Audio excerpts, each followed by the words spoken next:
I'm very thankful for our staff, Katie, Kevin, Arya, as well as Russ and Greta from the full committee who have been doing exceptional work.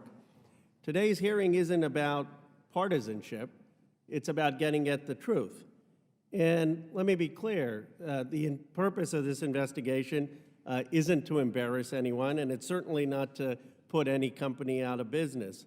Our purpose is to get the fossil fuel companies to live up to their own pledges, to the goals that they say they believe in, the goals that they've told the American public and their consumers that they are committed to.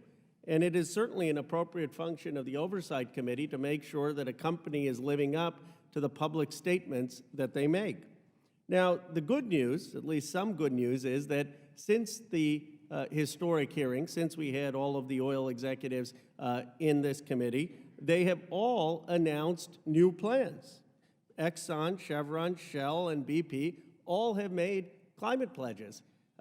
These pledges don't go far enough in terms of the Paris Accords and their own commitments, but at least they're taking some steps. ExxonMobil, in fact, announced 3 new pledges since this committee's hearings.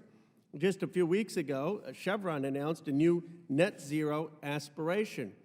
Here's the reality. The European companies, Shell and BP, actually have pledges that say they're going to be 50% reduced or totally by 2050 net zero on all the emissions. The challenge I have with the Exxon pledges and the Chevron pledges is they're saying that it only applies to Scope 1 and Scope 2.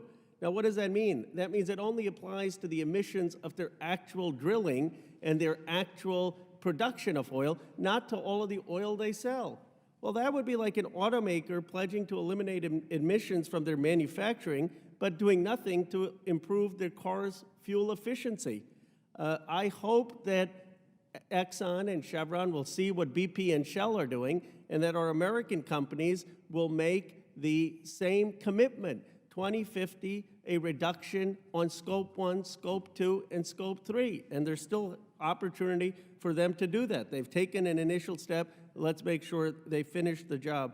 I just want to echo what Chairwoman Maloney said. I support President Biden, who has taken decisive action to help lower gas prices. President Biden is calling on OPEC to boost production. He's calling on all of the companies, all the oil companies, to temporarily increase production. I agree with President Biden. We need a strong supply of oil and gas in the short term to lower prices at the pump and the price of heat in their homes. But let me be clear, that's not a long-term solution. I wish we had diversified our energy sources 10 years ago so we wouldn't have this price volatility. I wish we had invested in electric vehicles. I wish we had invested in renewables. That is the long-term solution to help American consumers, to lower the price at the pump, to lower the heating bills, and that's what we're doing now. We're not asking these companies to hurt their bottom line. We're saying be strategic, be long-term, be honest, start diversifying energy sources so we can help American consumers lower the price at the pump and also address climate change and live up to your goals. Thank you, Madam Chair. The gentleman yields back. I now recognize Mr. Norman, who is the ranking member of the Environmental Subcommittee, for an opening statement.